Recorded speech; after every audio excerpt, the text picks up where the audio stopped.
knows this prayer. We will just chant together. Okay, let us chant together.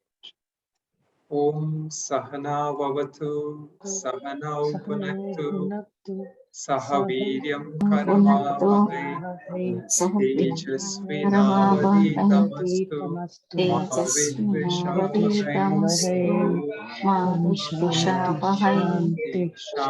Shanti Shanti Shanti. Okay.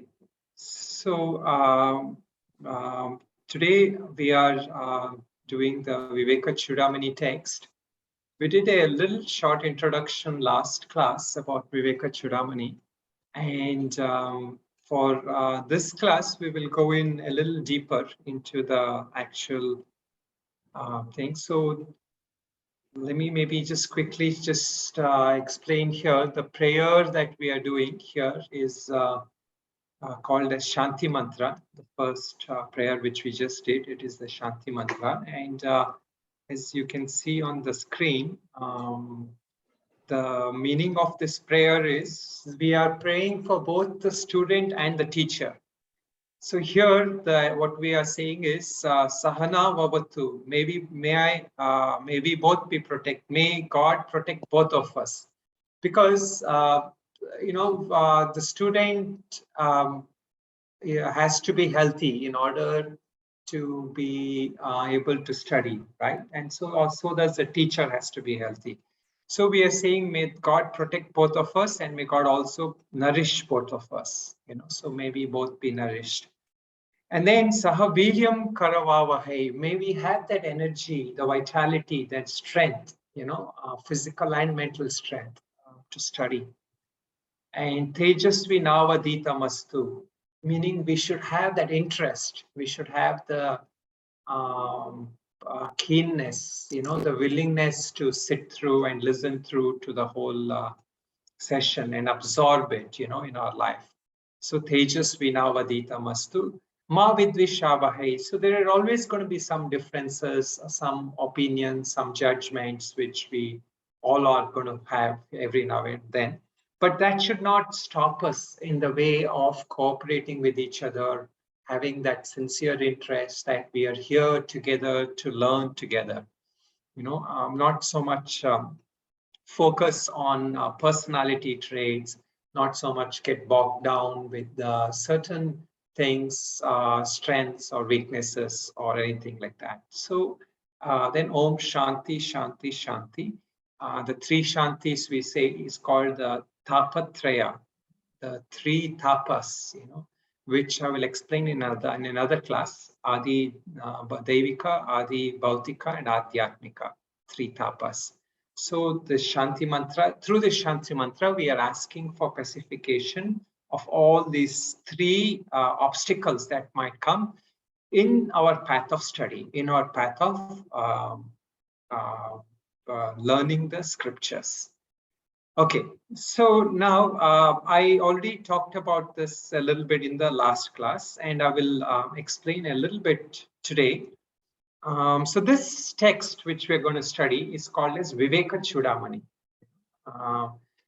So this text is authored by Adi Shankaracharya, and most people say that it is his text. And basically, what Adi Shankaracharya's life I have briefly discussed in the previous class, that he left his home at the age of 8 to study, take sannyasa. And by the age of 16, under the teachings of his guru, under the guidance of his guru, he had already started writing about Prasthanatrayi, the Upanishads, the Bhagavad Gita, and the Brahma Sutra, the three texts. He had already finished the Bhashya, the text on all of them. So, and then after the age from 16 to about 32, he embarked on a teaching mission.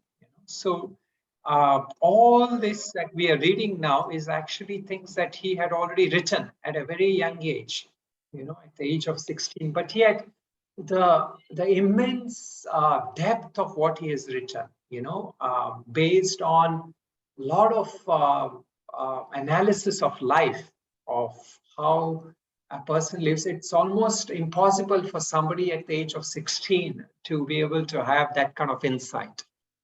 And so he was obviously, it looks very clear that, his understanding was not just limited to basic understanding or experiences of life.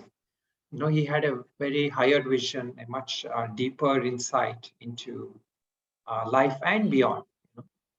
So he came to establish the part of the Veda, what we call as Vedanta, the knowledge aspect of Veda. Until then, people used to believe in what is called as the Karma Kanda, which is the rituals, ceremonies, and all these aspects of the Vedas was prevalent at one time.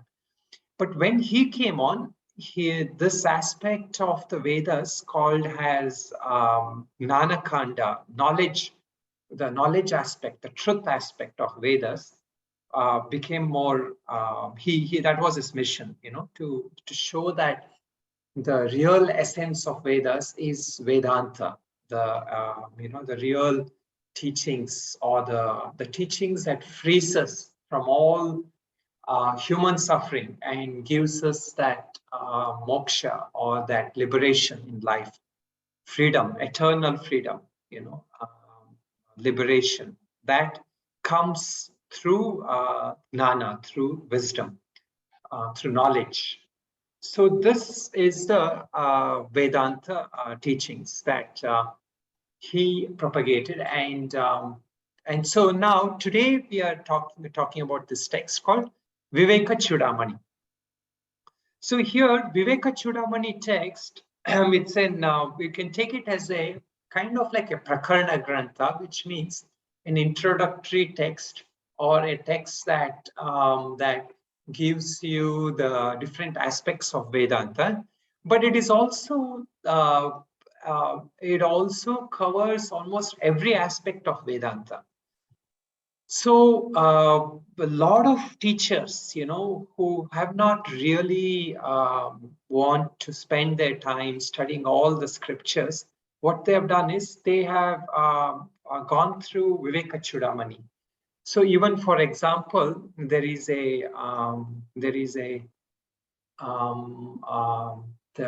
said that Ramana Maharshi, when he wanted to study the Vedanta, he was actually kind of given the text Vivekachudamani, or rather, he didn't have to study because it was a lot of there in his understanding, but he was given this text, and he went through this text, and he grasped the whole essence of what Vedanta is trying to say. And then he said that I agree with the teachings of Vedanta because it is in my experience also. Whatever Vedanta is teaching is very similar in my experiences also. So the verses here, the mantras here is 581. There are 581 verses in the Vedanta text. Okay, of that 581, 108 is considered very important verses. So we will see. Okay, if possible, maybe we will just go through 108 verses, which are considered to convey the whole essence of Vivekachudamani, because some verses are repetitive, some verses are, already expressed that which is already there in other verses. But we will see how, whether if necessary, if everybody has that, we will do all the verses, or if not, we will pick up the most important verses, which are called as, which are the 108 verses. So now, first thing, again, last time we didn't go through in detail, so I'll go through a little bit detail this time. The word Vivekachudamani. Okay, so Viveka here, as we discussed last time, does anybody want to share what is Viveka according to last class session? It's a discriminating power. Huh. No. Is discriminating right and wrong. But there was a definition, one definition I gave about it. Anyone remembers? Knowledge. Knowledge, yes, yeah. Okay, so all right, let me just explain a little bit more, and then I will give you that meaning. So Viveka Chudamani. Okay, so first level of Viveka, it is true, it is wisdom, it is knowledge. So just like how they say Viveka can be of different kinds. One is a worldly kind of Viveka. So this Viveka many of us have. For example, if you want to eat something, you try to decide what is good for me, what is better for me, that kind of Viveka. Like, for example, a businessman, a businessman thinks about, should I invest in this business or should I invest in that stock or this stock and things like that. A kind of a housewife or person who's cooking at home, she thinks, what should I prepare food? What food will my children like, my spouse like? So that kind of Viveka, that is one. And also on the spiritual path, we can have Viveka, meaning we should try, we can try to think, should I follow this teachings or should I follow this teacher? So that is also Viveka, okay? Now, but that is not literally taken as Viveka from a spiritual context, okay? Why? Because from a spiritual context, these are all kind of a conceptual Viveka, okay? These are all Viveka that is based on things that already has limitations. So it is always going to be either this or that, that kind of Viveka we are doing. It is always going to be, some sense of limited kind of Viveka between things that has limitations. So what is the real definition of Viveka is that Viveka is that a literal definition of Viveka is called as in Vedanta, Nitya Anitya Vastu Viveka. Okay, so here there are two words, and these are opposite words, Nitya Anitya, meaning one is eternal or limited or something that is constrained, and another one which is unlimited, which doesn't have any constraints, which is not subject to any conceptual mental activity, which is beyond the conceptual mental activity. So Viveka, one way we can think of it, is that which we are using through our intellect or inference.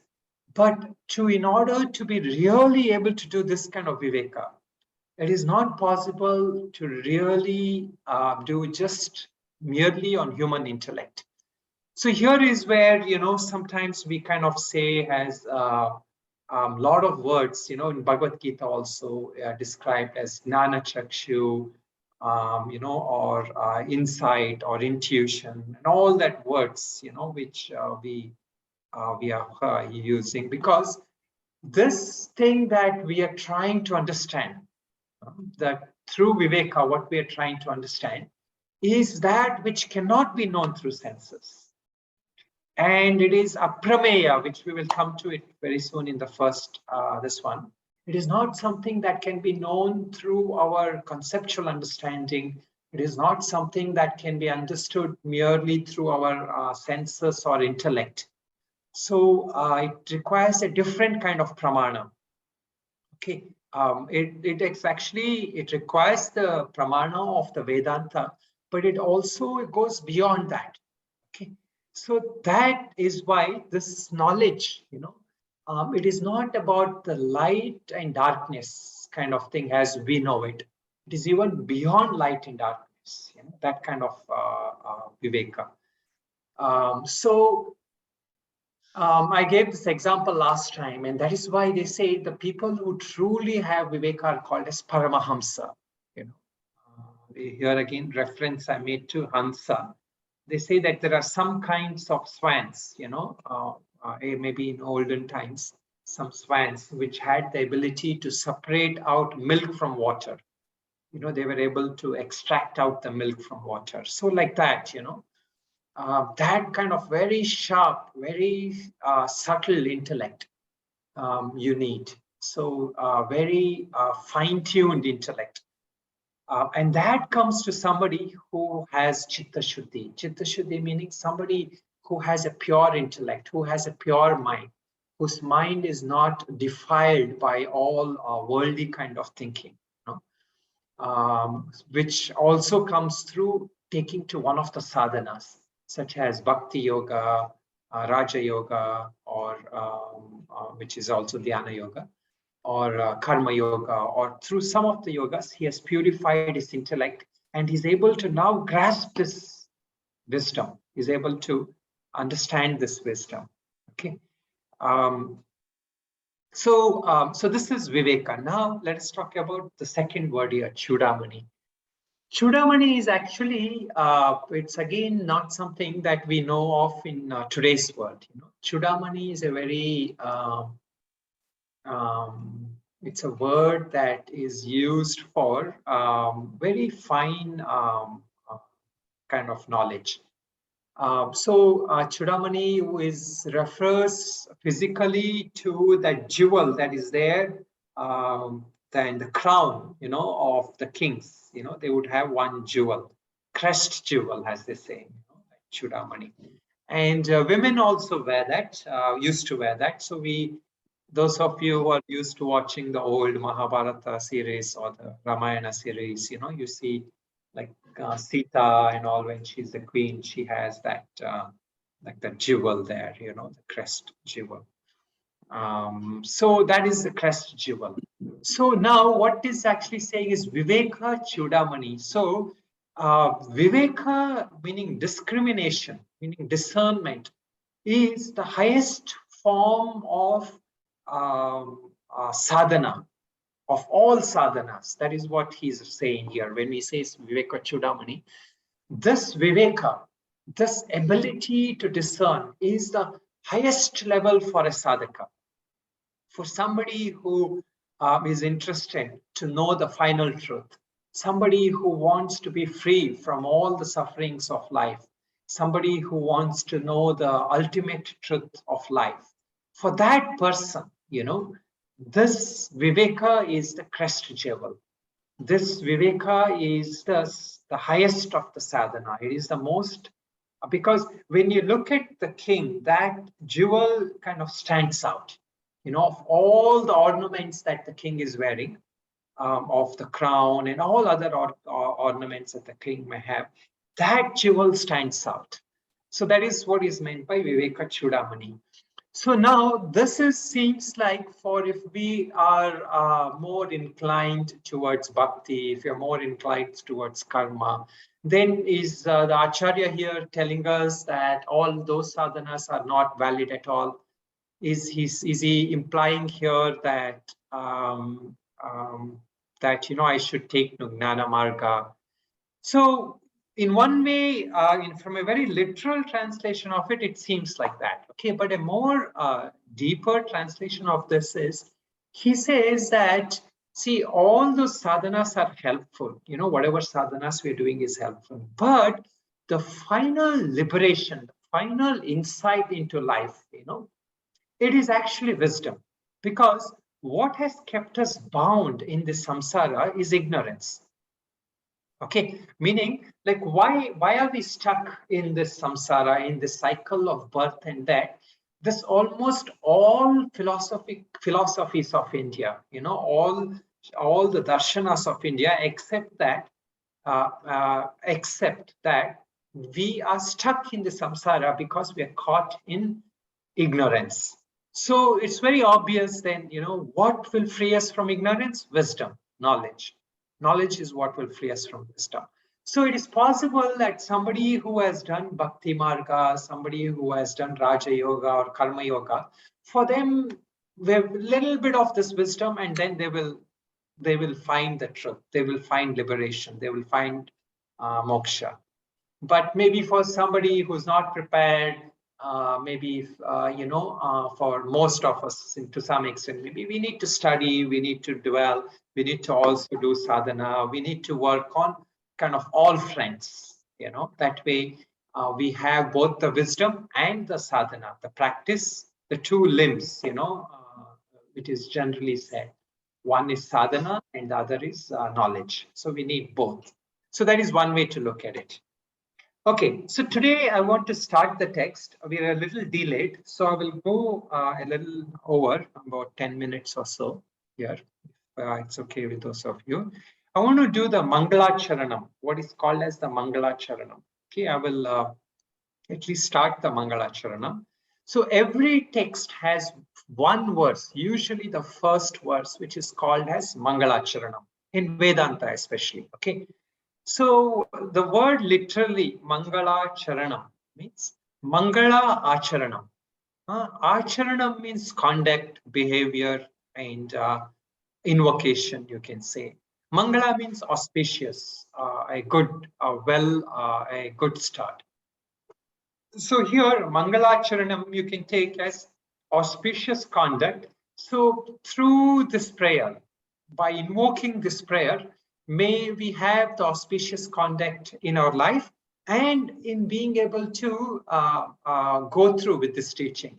See, in our earlier days, these teachings was given in Gurukul, so they would be doing other seva in the ashram. They would be doing seva for the Guru or others. So you have to have certain auspicious, some proper conduct, and you have to also have a certain interest in continued interest in studying this.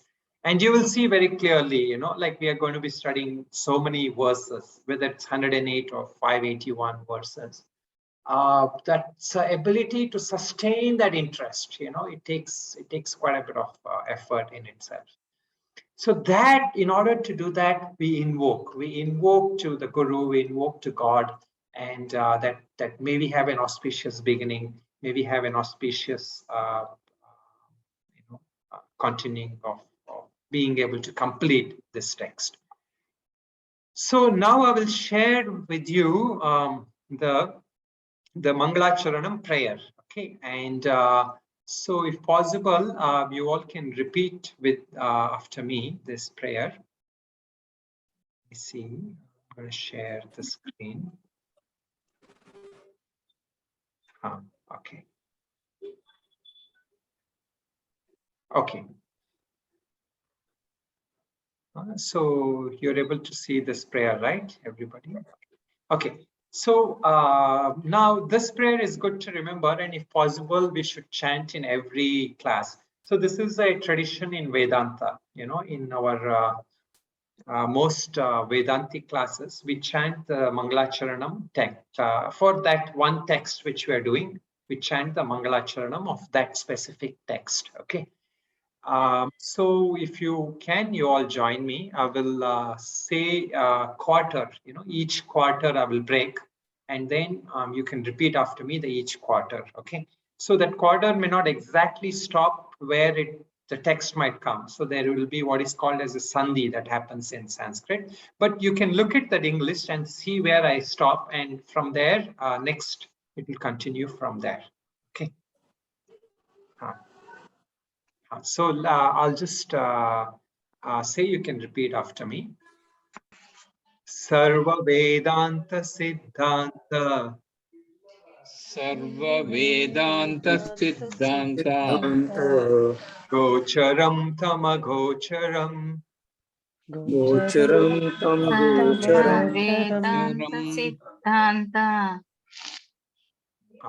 Govindam Paramanandam. Govindam Paramanandam. Sadgurum Pranatosmyaham. Sadgurum Pranatosmaham. Paramanandam. Okay. All right. Okay. So what it is saying here is Sadgurum Pranatosmyaham. Sarva Vedanta Siddhanta Gocharam Tamagocharam. Govindam Paramanandam Sadgurum Pranatosmyaham. So literal translation of this, as it is given here, is my salutation to Sadguru Govinda, who is of the nature of bliss, absolute, who can be known only through the import of the essence of Vedanta and who is beyond the reach of known instrument of perceptions. Okay, so I'll just explain here a little bit. So the first word, the way it starts in Sanskrit here is the subject. The word here is Aham. So it comes as the last word in this verse, but it is the first word when we break up this whole thing. Aham, meaning me, I. Okay. Okay. Now he's saying, I salute Pranatosmi. I salute Pranatosmi. So actually, when you take this word Pranatosmi, it means a certain of continuity there. So it is not just I salute, like how when we look at Mahatmas or Gurus, we bow to them, we touch their feet, and then we move away. It's not just like that. I remain bowing. I remain bowed down. I remain in salutation, meaning it's more like a mental attitude. I'm constantly in a mental attitude of reverence. So a good way to understand this, why he's saying this, is because, see, whenever we want knowledge, we always have to have some sense of humility in order to gain knowledge. Because knowledge is like water flowing, like a river flowing. So the river flows always from higher realms to lower realms, So that wisdom that the guru has or the teacher is giving, we always have to be reverential to that. So here, of course, we are talking about the guru in the form of Shankaracharya, or we can also take his guru, Govinda. He is referring to his guru as Govinda here. Okay. But we can take it as our own guru. We always remain not ever just as our guru, but our acharya, whatever, wherever we feel that connection. We have to have some sense of willingness to learn. Without that willingness to learn, we will not be able to do it. So that's why he says, I remain saluted to that guru, Pranatosmyaham. Okay. So now he's saying Govinda. So literally, you see, his guru's name was Govinda Bhagavatpada. So there is one translation that many people say that he's referring to his teacher as Govinda Bhagavatpada. But see, in a traditional Indian context, you would not just refer to your teacher as in the first name. You would not call your teacher as Govinda. If your teacher's name is Govinda Bhagavatpada, you would not say Govinda like for your teacher. So obviously, he's referring to something more here, something much more profound and deeper. So Govinda here, in one way, is also the name of Bhagwan, right? We all know Govinda is the name of Bhagwan. So he's referring to Bhagwan itself as Govinda. Okay, he's referring to God, the ultimate God itself as Govinda. So you can say something like, there is two kind of translations, two ways the word Govinda in Sanskrit is broken down. One is Gavam Vindyate iti Govinda, or Gavam Vindate iti Govinda, or Govi Vindyate. So one way to look at it is the one who illumines all the sense organs, the one who is the source of all our senses working. So this is also said in Kena Upanishad, that there the students ask the teacher. He asked the teacher, the first verse only, he asked the teacher, Keneshitam pratiti preshitam manaha. What is it? Who is that God, or what is that force that gives me the ability, gives my eyes the ability to see? What is that energy? What is that consciousness which enlivens my ability, my ears, the ability to hear? So here it is the same thing. So here Govinda, if you literally take it, it is that pure consciousness, that supreme consciousness through which everything in this universe functions. It is that which enables us to even be able to perceive these sense objects. It is that which gives life to the objects which we perceive. It is our functioning of our sense organs, and it is also the sense objects as well. Okay, so that Govinda, I bow down to that, and that Govinda is the guru of all the gurus. He is the supreme guru. So we are bowing to that God itself, who has appeared to me in the form of guru, who has appeared to me through the teachings of the guru, who has appeared to me through all these acharyas, who have given us the knowledge, left us that knowledge. So I'm bowing to that supreme guru. Okay, so now here a couple of other words are there, which is gocharam and sarva vedanta siddhanta gocharam tamagocharam. Okay, so that takes a little bit more analysis. But I'll just introduce that, and next time we will go through in detail. So here, gocharam, agocharam, that is tama agocharam. Agocharam is literally meaning that what is not known through any senses, that which is not known through any kind of pramanas, that which cannot be known even through my intellectual reasoning, it cannot be known.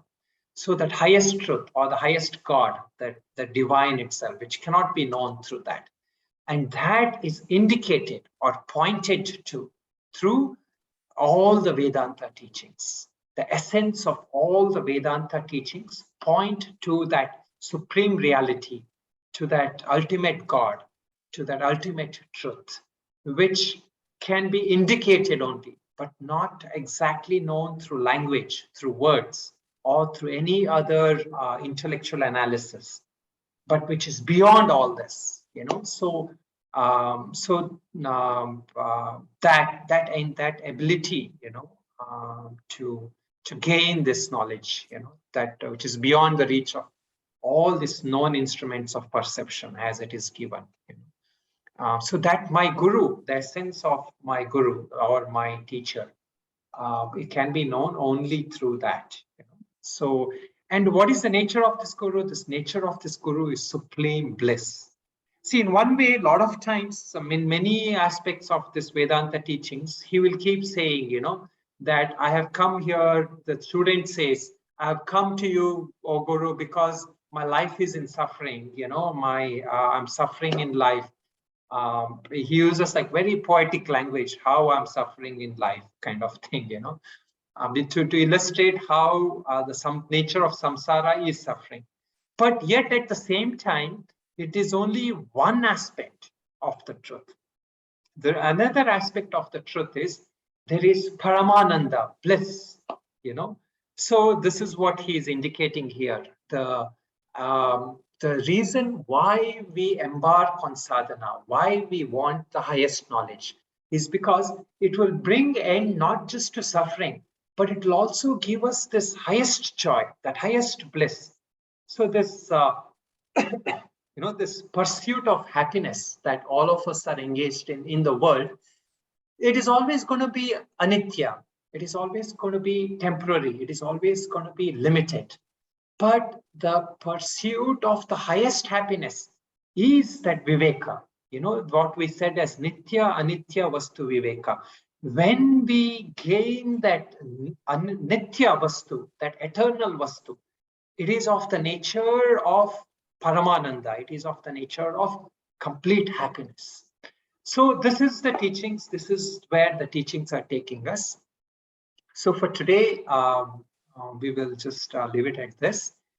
And as in every this one, I will end with the prayer. And if you like, we can actually ask a couple of questions. But before we do that, I will just say the prayer. In case anybody has to leave, they can leave. Let me just project that second prayer here. Okay. Okay, so this is the second prayer. Okay, So this prayer is what we will usually share in all our, we will usually chant at the end of all our classes. So, and another time I will explain this. Today, we will just chant this. Let us chant together, if those of you know the prayer. Om Purnamada Purnamidam Purnamudachyate Purnasya Purnamadaya Purnamevavashishyate Om Shanti Shanti. Purnasya Purnamadaya Purna. All right, so this is